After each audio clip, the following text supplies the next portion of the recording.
महाभारत की शुरुआत। महाभारत में कुल 1,00,000 श्लोक हैं और 18 पर्व हैं।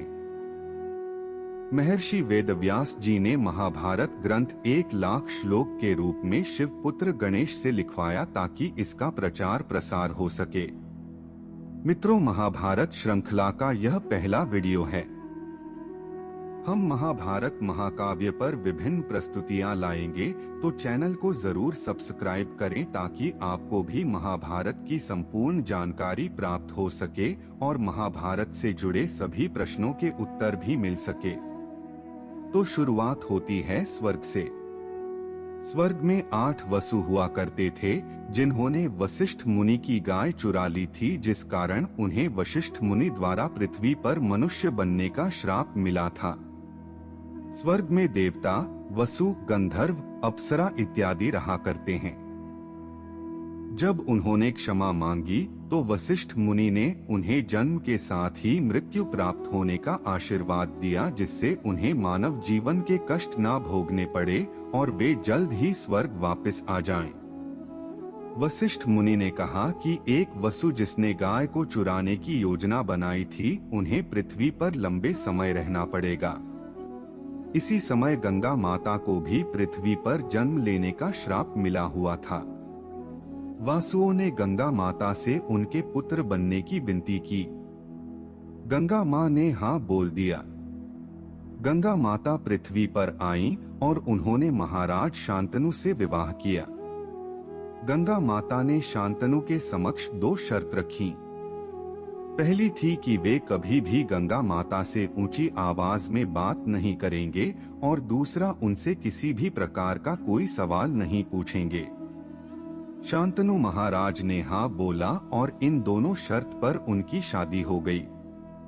जब इनके पुत्र हुए तो गंगा माता ने एक एक कर सारे पुत्रों को गंगा नदी में बहा दिए और जब वे आखिरी पुत्र को बहाने ले जाने लगी तो शांतनु ने उनसे सवाल पूछ लिया कि वे ऐसा क्यों कर रही हैं। गंगा माता ने कहा कि शांतनु ने शर्त तोड़ी है, इसलिए उनका विवाह संबंध अब टूट चुका है। ऐसा कहकर गंगा माता वहां से चली गईं। शांतनु महाराज के आखिरी बचे पुत्र का नाम देवव्रत था, जो अब उनके राजपाट को संभालने लगे थे। एक दिन शांतनु महाराज जंगल से गुजर रहे थे, तभी उन्हें एक अच्छी सुगंध आई, जिसका पीछा करते करते वे एक स्त्री से मिले। वो स्त्री सत्यवती थीं, जिन पर शांतनु मोहित हो गए और उनसे शादी करने की इच्छा जाहिर की। सत्यवती ने पिता से बात करने को कहा तो महाराज शांतनु उनके पिता के पास गए। पिता ने शर्त रखी कि सत्यवती का पुत्र ही राजा बनेगा, ना कि देवव्रत। राजा शांतनु दुखी मन से वापस चले आए। जब शांतनु को इस बात का पता चला तो उन्होंने सत्यवती के पिता से जाकर इस बारे में बात की। देवव्रत ने आजीवन ब्रह्मचारी रहने की प्रतिज्ञा ली ताकि सत्यवती के पुत्र ही राजा बने, न कि देवव्रत के।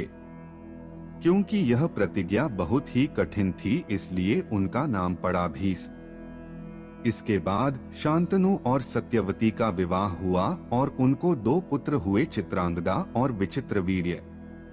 चित्रांगदा बड़े पुत्र थे, लेकिन एक युद्ध में मारे गए, जिसके बाद विचित्रवीर्य को राजा बनना था, लेकिन उनकी आयु बहुत कम थी, जिस वजह से भीष्म ही सारा राज्य संभालते थे।